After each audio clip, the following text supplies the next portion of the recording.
Welcome everyone to the show. Today we have a very successful entrepreneur, teacher, lover of the underdog, a widely unreasonable person, and a local marketing hero.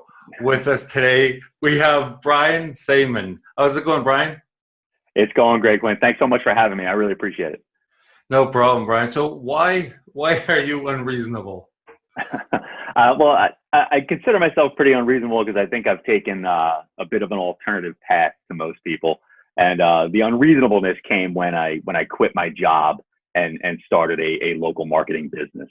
So when I started my business, I was still working full time. And I guess this is a little bit reasonable, but people don't think of doing it this way. I did stay at my job and I built my business on the side as a side hustle. And then it took me about 18 months before I could leave my full-time job and have my business support me and my family. So it took me a little while to get it going. I was figuring everything out along the way, made my mistakes. Had some failures. We'll probably get into those. But it was a great ride, and I'm so glad I did it. It's years later now, and looking back, I can't imagine life any other way. That's perfect. And my opinion is that you did the right way. I hear a lot of people like, I'm going to quit tomorrow and start a business. Mm-hmm. No, I'm like, start a business first. And then, Yeah. So I did it like you, running it on the side, while Mm-hmm. doing my 9 to 5 or 9 to 9, whatever it was. And on Yeah. the side, kind of while you're getting paid by somebody else, you can do a bit of work for yourself, right? Yeah, absolutely. There's entrepreneurs have kind of become, especially these big tech entrepreneurs, they've become almost like athletes or movie stars. Like we know their names, we follow their careers. And, in the tech world, that's what people do. They get a huge sum of money from somebody and, that's their investment. And they're always, raising funds and this, that, the other. But, for people like us, well, we're just trying to support our families and have a business that works. Sticking around in your job, not asking for outside funding, not going into debt, getting a proof of concept and getting customers and knowing that it works and knowing that your customers are happy. I think it's the only way to go. I think that's the only way to go. Yeah, I agree. So what made you become an entrepreneur? I would say that I really wanted to be one for a long time, but I just didn't really know what to do. So I was always kind of looking into different opportunities and different side hustles. And because I just knew, for whatever reason, my personality just didn't mesh with having a job. It just didn't. I mean, I was a really good employee, actually. I won Employee of the Year at places I was at. So I don't want it to come off like I didn't like my job or I wasn't good at it or anything like that. I just, deep down, I knew that I wanted to work for myself. And I do have a saying that I think entrepreneurs are made, not born, because you do hear a lot of the stories out there where people are just like, oh, I had a lemonade stand when I was 6 and I just knew I was going to, own my own business, or, I was selling baseball cards or whatever the deal was. And I don't have that myth, that backstory. I went to college, I got a job, I started a career. And that was when I realized, I don't think this is what I wanted to do. Entrepreneurship just wasn't really an option up until that point. And I was like, okay, I need to start exploring this. And I explored a few different options. And by exploring, I mean, I actually began doing them. Started some side hustles, started building some websites, started, doing as much research as I could to figure out how to make some money. And then, ended up really settling on my business now, which is doing lead generation for local businesses. And that was the one that took off the most and I had the most fun with, and I love it. And now I'm really hoping to help other people learn how to do that too. I've got a couple of students that I've brought from, being in the position I was in where they had a job and they really didn't like it and wanted to learn how to do this. I've helped them move along, and now I'd love to be able to help out some more people. So that's kind of where local marketing hero came. That's the name. Exactly. Yes, sir. Yes, sir. So I've put together a course where I just show people exactly what they would need to do in order to start this business, and really to start this business in 2019. I mean, when I started it back in about 2008, the landscape was very different. Now there is an army of freelancers out there who are willing to do a lot of this work. I had to figure out a lot of this stuff on my own back then. So it's definitely a little bit of a different path now, but the fundamentals are the same, right? You've always got to pay attention to the fundamentals, and just really, lead generation is obviously a big part of it, and how you're going to find your clients, and how to make sales, and how to run your business back end. So I've got a course for that, and I'm trying to help people out, get them started. There's lots of people out there that would rather be doing that than the job they're in. So if I can help, I want to. Yeah. And this in 2008 is when you started the marketing agency? Yeah, the agency actually didn't start in 2008, but that was when I really first started to explore how to make money online, of how to build websites. I built my first website, I think it was like right in January of 2008, and WordPress was out, but it wasn't really a big thing back then. I actually bought a course that taught me how to hard code a website. I built my first website in HTML, and it took me forever, but I got it going, and I just kind of learned things the hard way. Now you could go on freelancer.com and have a much better, more robust, more powerful website in 2 or 3 days, because a freelancer could do it for you. Yeah, I know exactly what you're saying. Back then, 2008, 2007, it would have been HTML on a WordPad or a Notepad or Dreamweaver. Did you have That's what it was. It was Dreamweaver. That's what it was. Yep. Yeah. And that was a fortune to buy the Dreamweaver software. Yep. And then I think it was probably later that year was when I discovered WordPress. And it was still kind of in its infancy, so it had some issues, but I was just like, wow, this is amazing. This is so much better. And I can remember for the first couple of years, because the agency started in 2010, like towards the end of 2010 was when the agency really started to get some traction.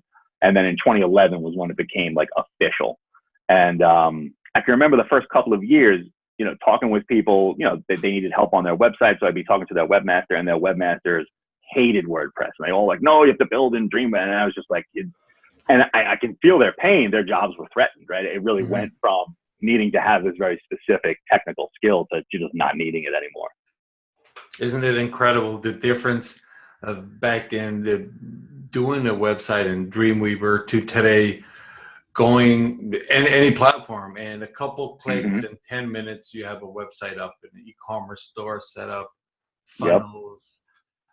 Man, I remember, I did something similar to you, kind of learning HTML and trying to code websites by myself without actually going to school for it.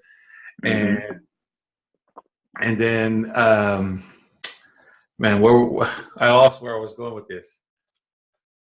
Oh, yes. I got at one point, I started doing Google searches for scripts. I would like website scripts, kind of like pre-done. And I bought one, and I ended up getting a website that was getting hundreds of thousands of visits per month. And the first time it broke, I realized it was made out of, it was in PHP, and I had no idea what PHP was. So then I had to learn another one. Yep. It's a big rabbit hole. You can go down for a long time. Yes, sir. But that's awesome. You had 100,000. I'm sorry to interrupt you, but you had 100,000 visits going to a website back then. What was the topic there? That sounds awesome. Well, it was a video website. So it was actually it was the infancy still of YouTube. Well, infancy compared to today. But at the time, I had this site, which was some of the most viral videos from YouTube embedded into my site. And originally it was like that. And then it was at one point they were just downloaded directly from YouTube to my site, which then they didn't allow anymore. Right. But yeah. And they ended up removing my AdSense because of that. I couldn't have AdSense on the site because I was downloading the videos. Yeah. Gotcha. I remember AdSense. Yep. I definitely had a couple of AdSense sites as well. Yeah.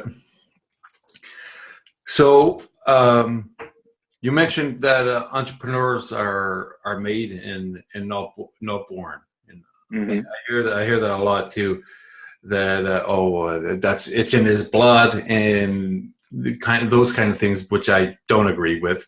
Right? It's nobody is really born being an entrepreneur. It's like you learn it, or you see somebody doing it. Maybe your parents, maybe a neighbor, and so I agree with you with that. So that means you were not born an entrepreneur. Was what did you have a mentor, somebody that kind of you looked up to? That's a great question. I wouldn't say that I really had a mentor around entrepreneurship, but when I was younger, my dad was an entrepreneur. So my dad owned a deli, and he had a partner in that deli. And I think I was probably like around 10 years old when he sold it. So I was young when he owned it. But, you know, I did get to go into work with him and you know, and get to experience that kind of, you know, this is something he owned, you know, and I was, you know, the boss's kid. So I felt like, you know, I had a stake in it, I guess. But, you know, so I would go in and I would help out around there. So that was definitely a formative experience for me. But then, like I said, I think I was about 10 when he sold it. So, you know, kind of it was formative, but it wasn't necessarily the years where you're really growing into trying to figure out what you're going to do with your life. You know, back then, all I wanted to be was a center fielder for the New York Mets. So I would say, you know, through high school and college, I really focused much more on trying to build a career and things like that. And then I would say when I really started to look into becoming an entrepreneur, you know, I've had a lot of mentors because I'm a big reader. So I read a lot of books. So I try to take each one of those as kind of like a hidden, you know, like a mentor, really. Now, I'm not having conversations with these folks, but they have spent hundreds of hours, you know, curating this content, and whether it's doing research or just sharing their thoughts and their beliefs.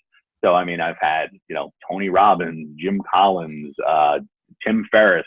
I would say Tim Ferriss's 4-Hour Workweek book definitely hit home for me when that came out. That was one that I mean, I've got the copy around here. It is underlined and, you know, earmarked and highlighted. That's one that I go back to over and over again. Yeah, I guess Tim Ferriss did that to a lot of people, right? And it's still, He sure did. Today on the top of the bestsellers list. Just today, listening to a podcast, the host read it for the first time this week. So there's still people out there that are continue reading it now. Yeah. I think he releases new ones where he's got some case studies in there and some success stories, people who have kind of taken the advice from the first book and built businesses like he recommended in there.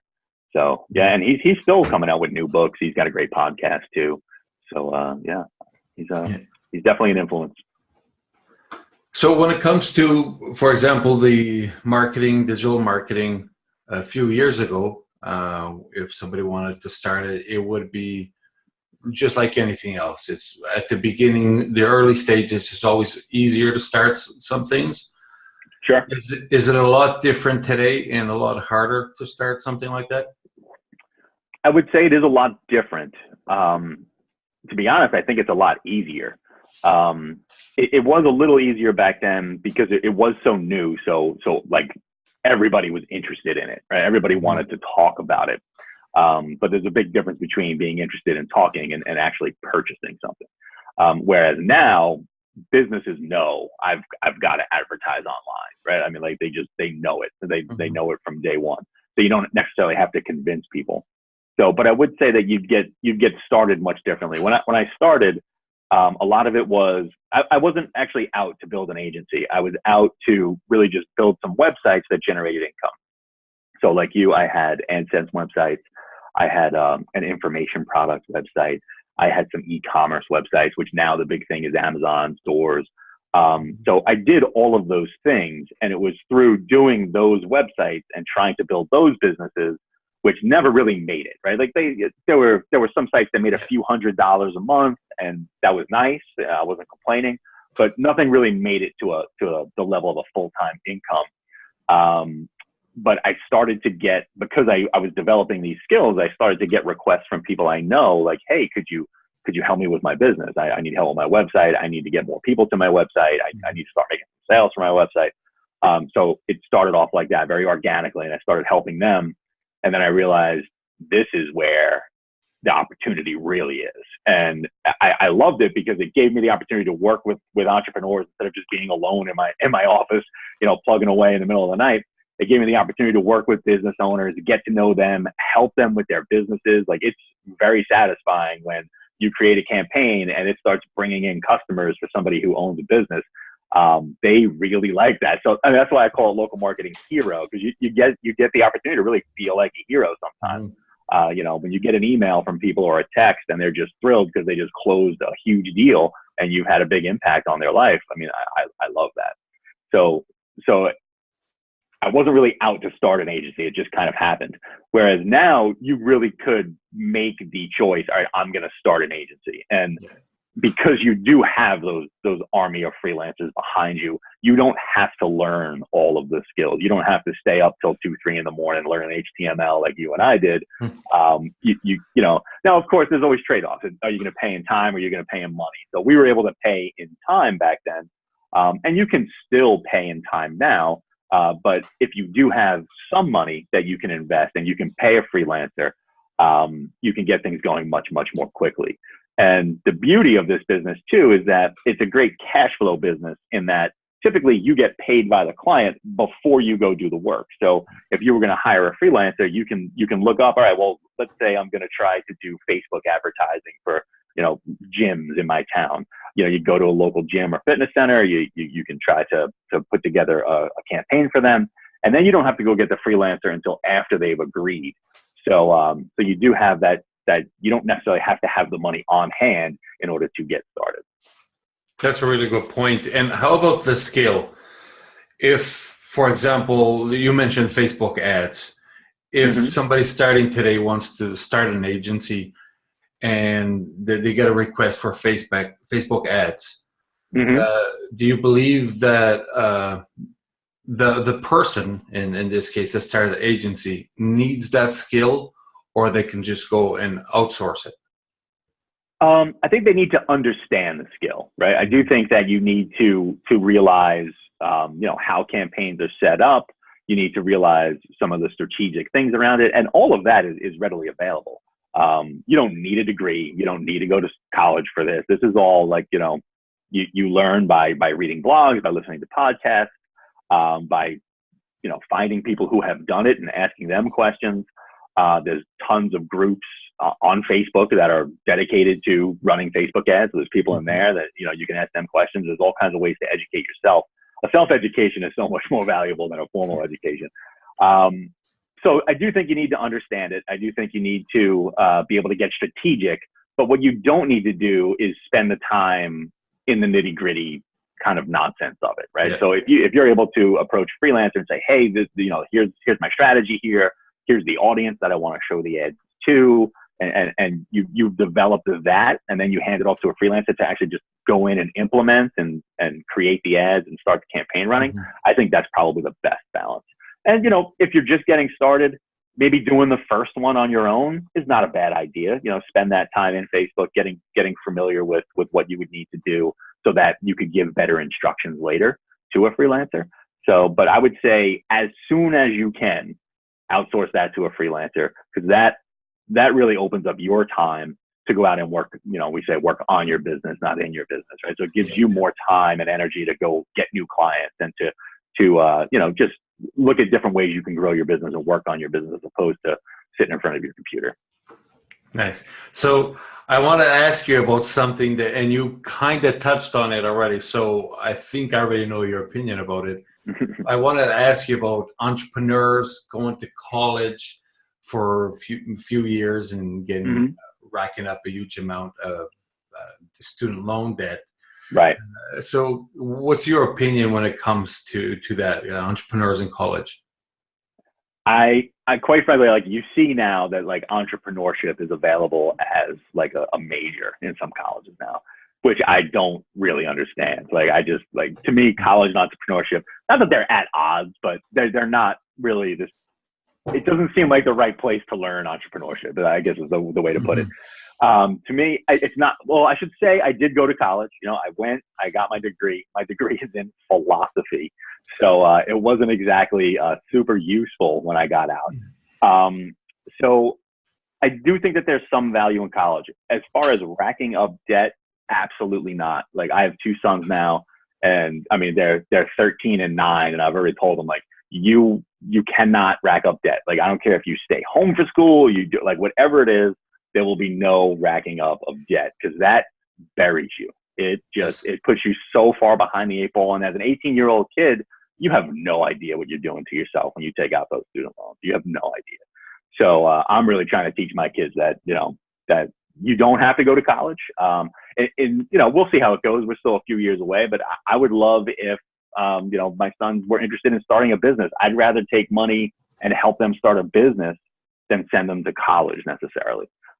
So I definitely don't think you need college to be an entrepreneur. I do understand that living in our culture, it's kind of hard for some people. They just don't know what to do, right? They've been told what to do their whole life. They graduate from high school, and what everybody's telling them to do is go to college. So if you come along and you're like, no, you don't have to go to college. They're like, okay, but what do I do? It's a little bit of the paradox of choice, I guess. There's a whole world out there. But I would love to see kids, like at that age, if you got into a business and you just really like approached the business owner and said, I just want to learn, everything. I want to learn how you run your business and what are the different things I should be looking at. A business owner would love that. They would absolutely love that. And I've got a friend here who started a pretty small business after high school, cleaning carpets. So he didn't go to college. He just started a carpet cleaning business and then reinvested in it. And, he's doing great. He's doing a lot better than a lot of us who went. And he still has some regret though about not going. So it's a weird thing in our society. People really feel like you have to go. Yeah. It's a program. I follow a gentleman with the name of Bruce Lipton, and he always mentions that we as humans are living a program. Since the day we're born, we're always told what to do and what we can and cannot do. So it's like we're programmed for certain things. And then when it comes to college, yes, the original intent of college was to train factory workers. So basically it's the opposite of an entrepreneurship, right? Train people how to work for somebody else, and then it developed into what we know today.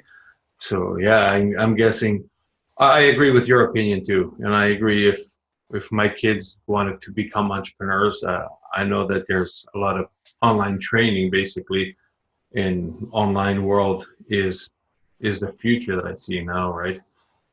Absolutely.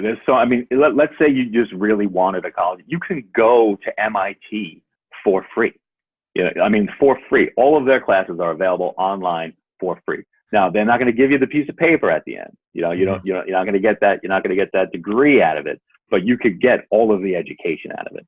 And the world's changing, especially in the education space. It's changing so fast now, and it doesn't matter what you want to learn, you're going to be able to find a course on it. And the thing that I love about that is that most of those courses are created by people who actually did it.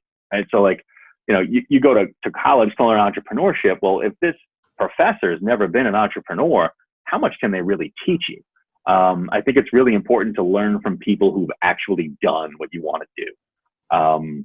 So I see the educational world, changing dramatically. And you're right. It was kind of a training ground for factory workers. Really, that's why we have a school system here. Well, you're in Canada, but I'm in the States. The school systems are close enough.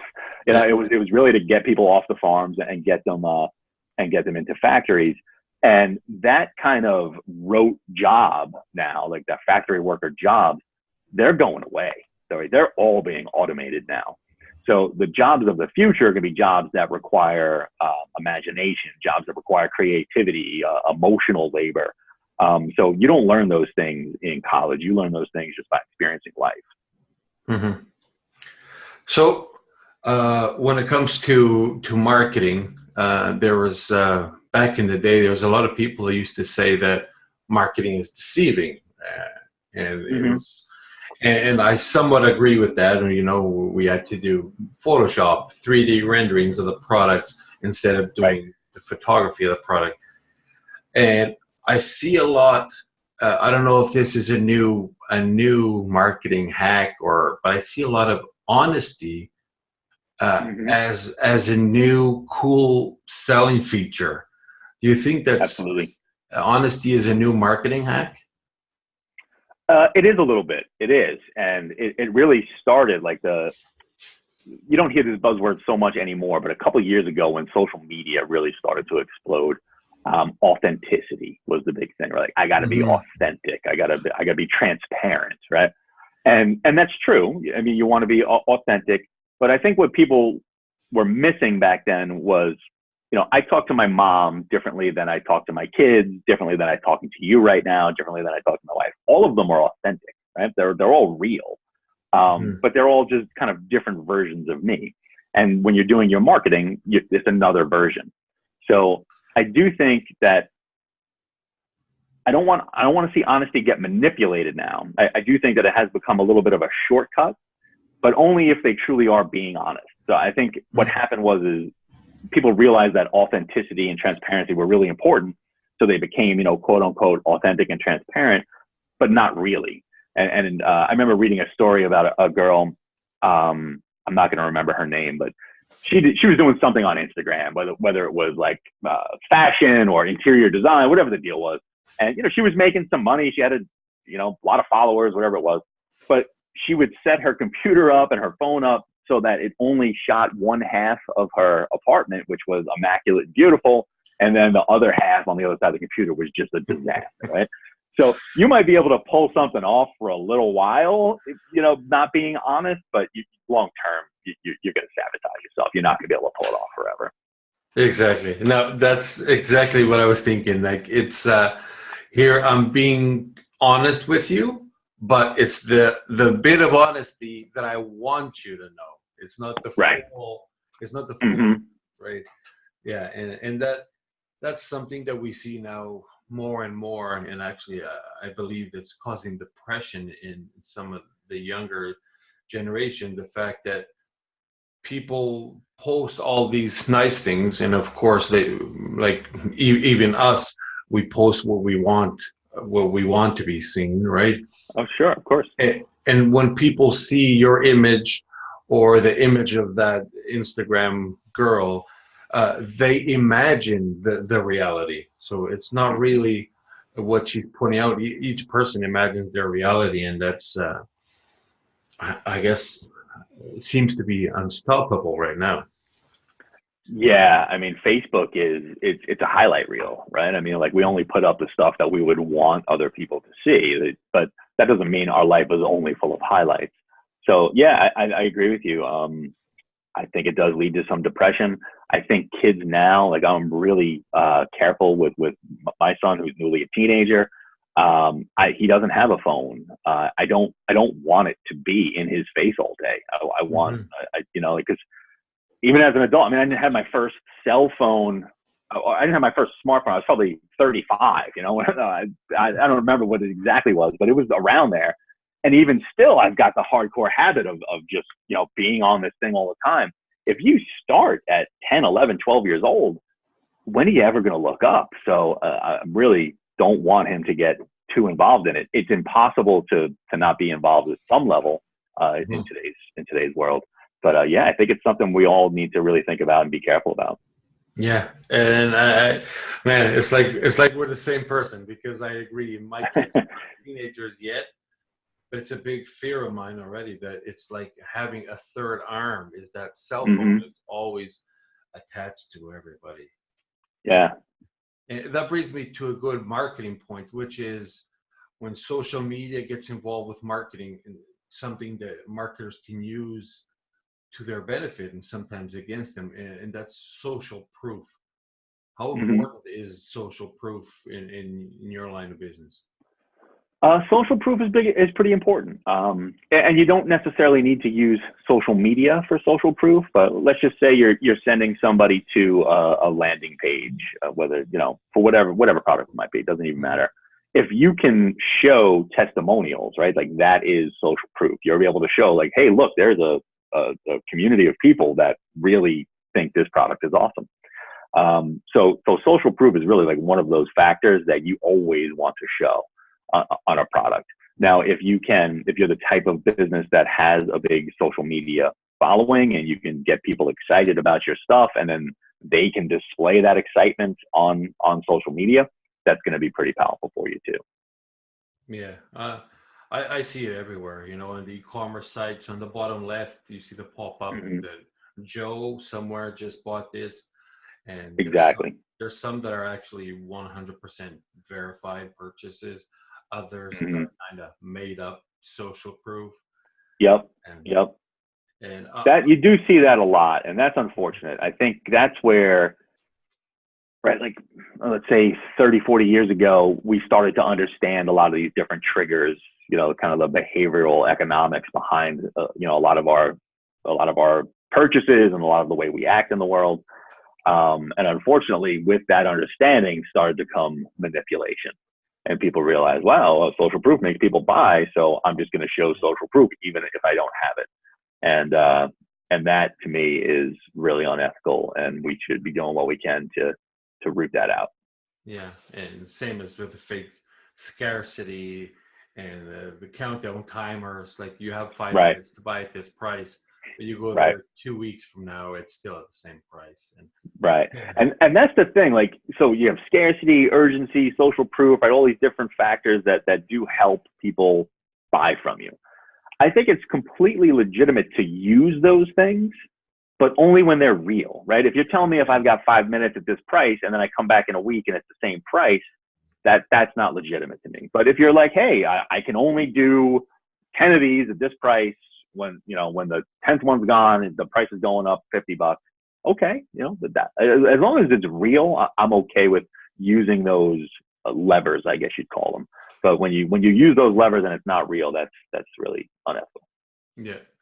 And years ago, we always used to hear about the law of seven in marketing, that people have to hear from you 7 times, Right. kind of start buying from you or trusting you. Is it still the same? Is it still 7 times? Or now that everybody lives inside their phones, is it quicker? Does it take longer? What's your experience? Yeah, I would say um, that's a tough one. I would say it was never an exact science, right? It was never Yeah. like, hey, the seventh time they're going to buy from you. So it was more of a saying that just helped you continue to reach out or continue to put your messaging out there, right? So that law of seven comes a lot from like TV and radio, right? So when people bought TV or radio advertising, they would buy the two kind of yardsticks used to measure that are reach, how many people saw or heard the ad, and frequency, how many times did they see it. And that was kind of a thing to, I think, help build up frequency, right? It helped TV and radio advertisers say like, oh, well, you know, they've only seen it 3 times. They need to see it 7 times before they're going to buy from you. So I think that's kind of where that was born. I don't know that for a fact, but that's, I think, where that was born. But if you use that saying just to realize, okay, I can't say it once and expect it to completely resonate with you know, my potential buyer. I can't just say it one time and walk away. You know, a big part of marketing sales is saying it more than once, because they might not be ready to really hear you the first time. They, you know, they might, you know, let's say you get an email to somebody, they open it up, they're kind of excited to start reading it, but then, you know, their kid starts crying. They've got to walk away, especially life today. So I would say it's easier to get in front of people now. And I can't really say whether it takes more or less than 7 anymore, but I will say I think it's harder now just because there is an all-out war going on for your attention, right? There are just so many things that are battling for your attention that it's hard. And once you do get someone's attention, you do want to take advantage of it. You do want to be like, all right, I've actually got their attention right now. How can I use things like urgency, scarcity, and all of that to really hold their attention? Because that's not easy to do in today's world anymore. It's actually really hard to do. Yes, it is. You know what it reminds me of sometimes? You know, the used car dealerships used to have those inflatable man with wiggly Yeah. arms. Mm-hmm. And that was kind of like in real life. So you're driving by, but now I see that online. You open a page and suddenly there's all these wiggly and I catch your That's why I haven't seen the wiggly guy, but for a while, and I'm glad that these didn't really stick around. But video would come up, right? There'd be like a lot of car dealer websites. Like the car dealer would be on the page, like, "Hey, I'm Brian. Welcome to my car dealership," and would start to, like, you know, have a conversation with you. But I think pretty quickly we realized that level of trying to grab my attention is just way too interruptive, that people don't really want that. Yes. And as you mentioned, TV ads, radio ads, TV, I guess, still has their fair share. Do you still see a lot of people using radio and newspapers to advertise, even though they don't know what their conversion rate is? I do. I definitely do. And I do see a lot of people have gotten savvier with tracking conversion rates on those things. So they might use a specific coupon code, things like that. Actually, we have a new client we just started working with a few months ago, and they were running ads in newspapers.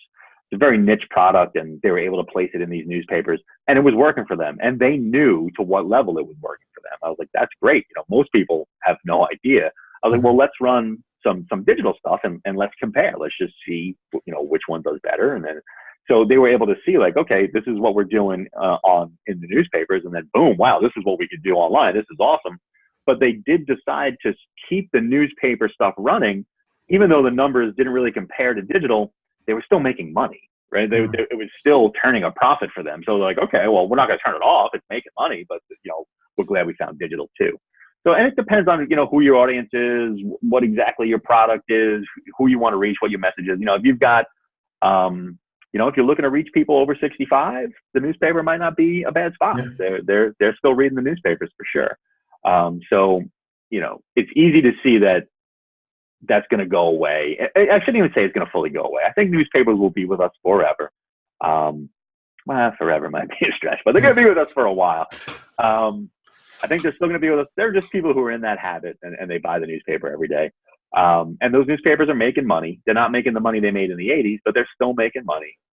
You know, and if you're, I can't remember the big newspaper publishers right now. It's like Gannett, I think, and I don't remember their names here in the States, but they're still making money. They just have to do it in different ways, right? Instead of if you just own the one local newspaper, they now own 50 local newspapers. Yes. They're able to, yeah. So it's just you know, completely restructured their business model. But they're still making money. I imagine it somewhat going almost disappearing and then having a comeback, almost like snail mail. There's actually some really cool campaigns that can be done now with snail mail, because absolutely, when you send a white envelope with just the person's name on it, more than likely the chances are they are going to open that envelope. So I see a lot of cool marketings like that. Yeah. Yeah, and that's kind of the thing with marketing. You want to zig when everybody else is zagging, right? Kind of like what you said earlier with, you know, seeing honesty come out or things like that. You know, it's people making bold claims, and then, then try the honesty for a while. And it's just, you want to zig when everybody's zagging.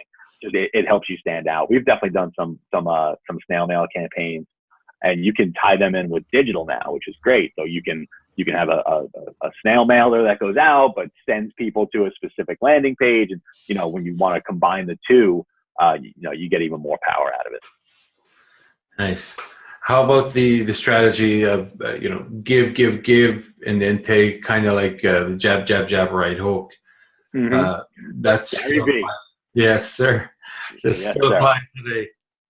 Yeah, I think that's a good strategy. That kind of, it goes to another one of those triggers, which is reciprocity, right? So you have the urgency, scarcity, and reciprocity, and like people wanting to, if you do something for them, they kind of want to return the favor.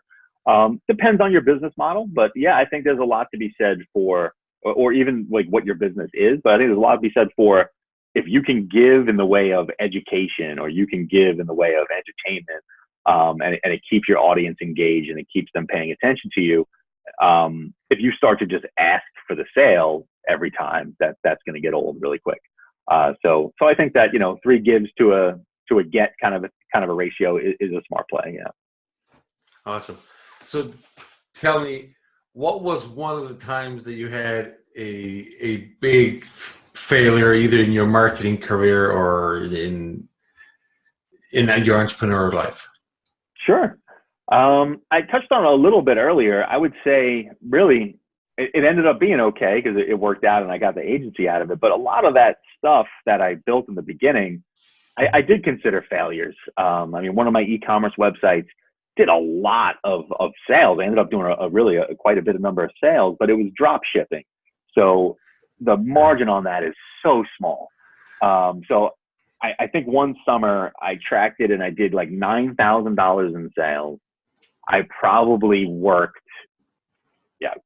hundreds of hours, and then the actual profit was around $1,500.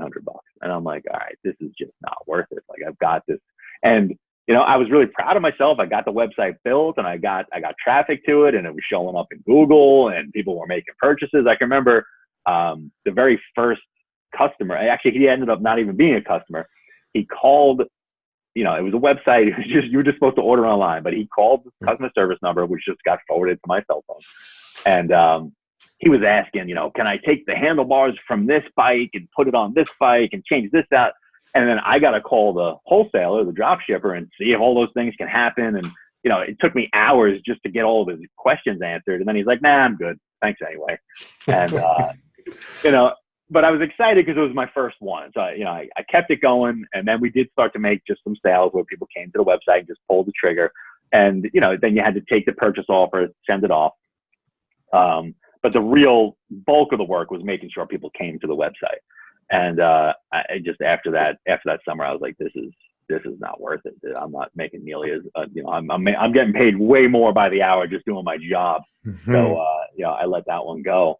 But yeah, I think that just getting out there and making mistakes, I don't really see them as failures because it's part of the process, right? Part of the process of being successful is doing stuff that doesn't work. And, it's in the doing of that stuff that you really learn what does work. And as long as you're applying the lesson, it sounds cheesy or cliche, but it's really, as long as you're really learning and applying the lesson from your mistakes, they're just not failures to me. I think you can fail when you don't try. If you just don't try something, to me, that's really like true failure. And not trying something that you want to try. Obviously, there's plenty of things in the world that I haven't tried. But a lot of times we don't try because we're scared. And that was something that I think held me back for a long time in the beginning. I definitely got some paralysis through analysis. Like I said, I did a lot of reading on entrepreneurship and running a business, things like that. But I never just took those first baby steps to get something started. It took me a long time to really get something started.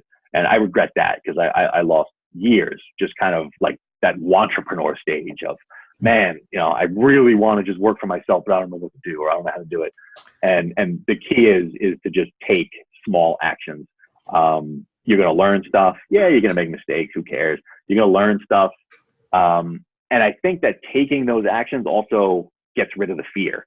I think we fear the unknown and we fear things that we want to do, but we're scared to do. But once you start to just take those small actions, it really gets rid of the fear too.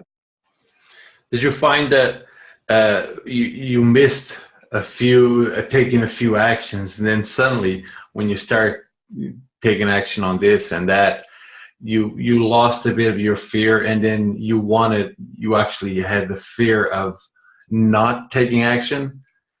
I asked this because it happened to me, and then I would see like, oh, affiliate marketing, oh my goodness, now I'm already late. I've got to jump on this right now. And right. Drop shipping, jump on that right now. Mm-hmm. Did you feel that? Absolutely. Yeah, I've had things come and go. I think it's important to realize that timing's not everything, right? So but there have definitely been things where I've like, oh man, I missed my window on that opportunity. And I think that I'm wrong when I think that way. Maybe the window changed a little bit. Maybe instead of using this tool, I need to use that tool or things like that. But I genuinely believe it doesn't really matter how old you are. It doesn't matter how young you are. Something like drop shipping or affiliate marketing, they might have had like their big heyday and then moved on. But I've been hearing, emails dead and SEO's dead, for 15 years, and it's just not true. That they still serve a purpose. They still have their place. It's just that it's not new, so not everybody's not talking about those things anymore. So I try to fight that when I feel it. Like, oh man, I think I missed out on this. I try to take a minute and be like, okay, did I really miss out, or is there another angle I can take here? Mm-hmm. I try to fight it now, as I fight it as well, and sometimes not only for the fact that do I still have time. It's more than do I actually have time to invest into something new, Yeah, or do I keep my time just to progress with what I'm currently doing? yeah, So absolutely. yeah. I mean, to be honest, I feel that sometimes even with Local Marketing Hero, right? So I'm still running my agency, right? I mean, I didn't shut it down. So the Local Marketing Hero piece of it is I ran into all those questions too. Like, do I actually really have the time to pull this off? How much can I really give to this? And to be honest, it took me a really long time to put together all of the materials because it was something I was doing, at night, in the morning. And I've got 2 kids and baseball games to go to and all kinds of things like that. So, but it really did get to a point where, and I think this goes to a little bit of what I was saying earlier, I would have considered myself having failed if I didn't really push it out there. Like, I think there was a piece of me that kind of had some limiting beliefs around it and was just had to push through those to really get out there and get it created and help some folks. So yeah, I mean, this is something I battle with too, and we'll probably battle with it forever. It's just being human. Yeah, well said. So Brian, now let's talk a bit about the Local Marketing Hero. What exactly can people expect from Local Marketing Hero, and how can they find it? Sure. Well, if they go to localmarketinghero.org, there's a couple of blog posts there, a couple of my stories on there. And I do have they can download what I'm calling my 88 secrets, right? So it's basically what I see as just really the thoughts and the beliefs and some of the business structure and business ideas that really helped me be successful at this. So that's just a quick, easy download, and you can read the PDF. I think there's really some awesome nuggets in there. So, I mean, if it's something where people are thinking, oh, I do want to start my own business. I'm not sure what I wanted. I mean, I think a lot of people go through what you and I have gone through. I tried affiliate marketing. I tried AdSense. I tried e-commerce. I tried this. I tried that. And I just think that there are so many great things about this business model. I mentioned the cash flow earlier, and just, obviously all the things that you want to get out of an online business, which is working from home and making your own hours and working for yourself. But this one in particular is more, the cash flow up front. And for me personally, I found I need the interaction with other humans.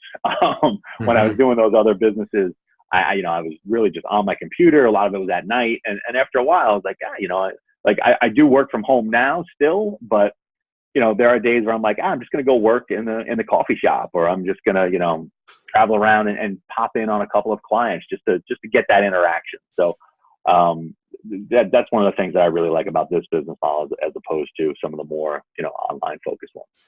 Yeah, I love that. I'm going to let you know a secret that I never even shared on the podcast, but when I envision myself as a online entrepreneur that can work from anywhere, I didn't see myself in Mexico drinking pina coladas like on the beach with a laptop.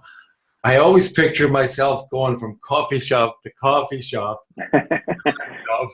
and just, having a coffee and just talking to people coming in and being there doing my work. That's what I picture. Yeah. And that if that's what you want, that's because that's much closer to how it really is, right? I definitely have my weeks on the beach, but to be honest, I don't want my laptop when I'm having those weeks. I want to be able to tuck it away at that point. But yeah, I mean, I think it's different things appeal to different people. If I was, younger and didn't have kids yet, or maybe I would want to travel the world. But to be honest, at this point, I'm focused on just building a life that I enjoy, so that I don't have to take big vacations from it or travel the world, and just really love my work and love what I'm doing. So that's where I'm trying to get now. Sounds like you are too. Yes, sir. So localmarketinghero.org, that's where they can find Local Marketing Hero. And if they want to get a hold of you, is through the same URL? Yep. Yeah. They can just send an email to me if they want. That's fine with me. It's just b@briansaemann.com is really the easiest email to reach me at. I'm also on Twitter, just @bsaemann. My last name's spelled SAEMANN. So Twitter's not a bad spot to find me too. Perfect. And for those of you that are driving, you can check the show notes when you pull over, and I'll have the links in there for you. Perfect. All right, Brian, thank you very much for your time. And this was a lovely conversation. I'm really excited about this. You got it, Quinn. It was great chatting with you. I really had a great time. So thank you very much. Thank you. We'll stay in touch, and we'll do this again another day. Okay. Sounds great. Sounds great. Thank you. All right. Thanks, Quinn. Have a great day. You too. Thanks for subscribing to Fail Fast Podcast. If you enjoyed the show, please leave a review and visit failfastpodcast.com for show notes, Quin's social media, or even to tell us your story.